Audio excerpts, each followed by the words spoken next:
Habang pauwi ako galing trabaho ay nakita ko tong mga kasamaan ko bising-busy sa paghuli ng mga isda. Nakita ko, pag kinapakinggan ko at nakita ko sa baba, ang dami ngang isda, ang lalaki. Akala ko bangus, ang lalaki ng bangus. Sabi ko, yun pala, sabi nila hindi yan bangus, bikaw yan at saka plapla, tsaka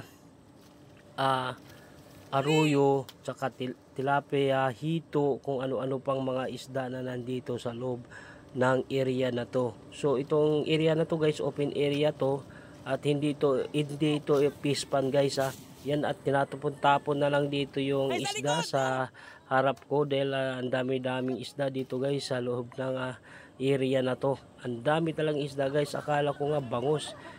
Saya-saya nila guys sa paghuli at pagod na rin to siguro dahil pagdating ko ay nanghuli na sila.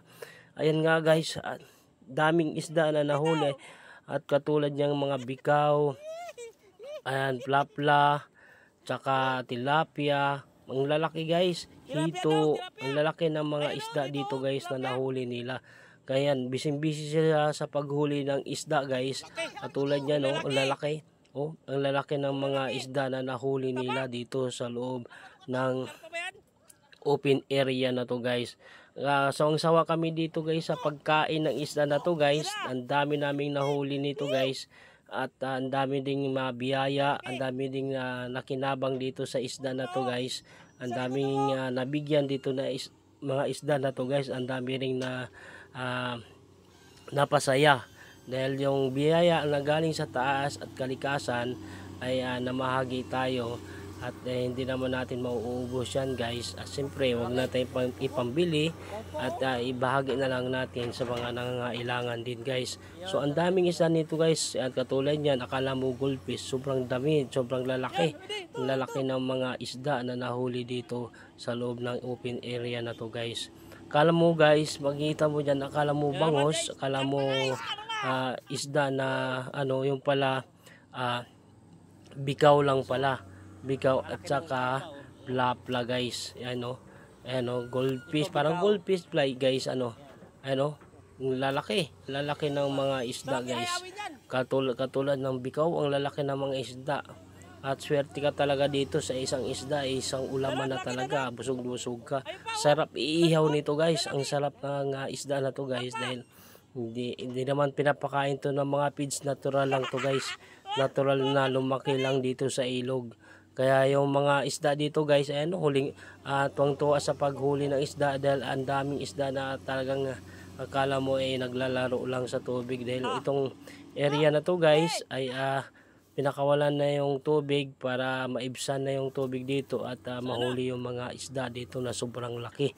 And guys, at habang nahuhuli sila dito guys ay inahagis naman sa akin yung mga isda at aking iniipon para pagkatapos ng huli ay aming hahati-hatiin yung mga isda dito guys. Ang dami ring nakinabang dito din sa isda guys, ang daming nabigyan dito sa isda na ito guys dahil ang dami talaga yung mga tilapia dito guys, sobrang laki ng mga tilapia dito at saka yung mga bikaw at saka yung plapla na tinatawag nila guys. Ayan guys, ang dami talagang isda dito guys, ang dami talagang isda na yun, katulad niya lumalapit na sa kanya yung isda. Habang nanguhuli sila ay tuwang-tuwa sila sa paghuli. Siyempre biyaya galing sa taas yan at biyaya na galing sa kalikasan yan. At itong mga isda na to guys ay talagang magtataka ka kung bakit gaano wala naman pinapakain sila, pero sobrang laki yung mga isda dito guys sa loob ng area na to. Ang daming isda talaga, katulad niya ang lalaki ng mga tilapia na nahuli dito guys. Ay, ang lalaki. Ay, sa likod mo James, sa likod. Kwarta. Kwarta.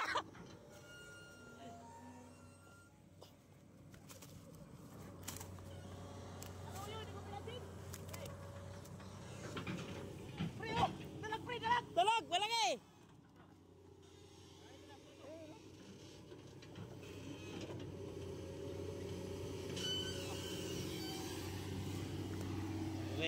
Kunin natin guys yung huli. Oh, video mo. Ito guys, oh, video mo. Oh.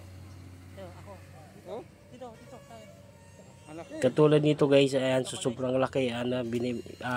Nilalagay ko sa isang lagayan.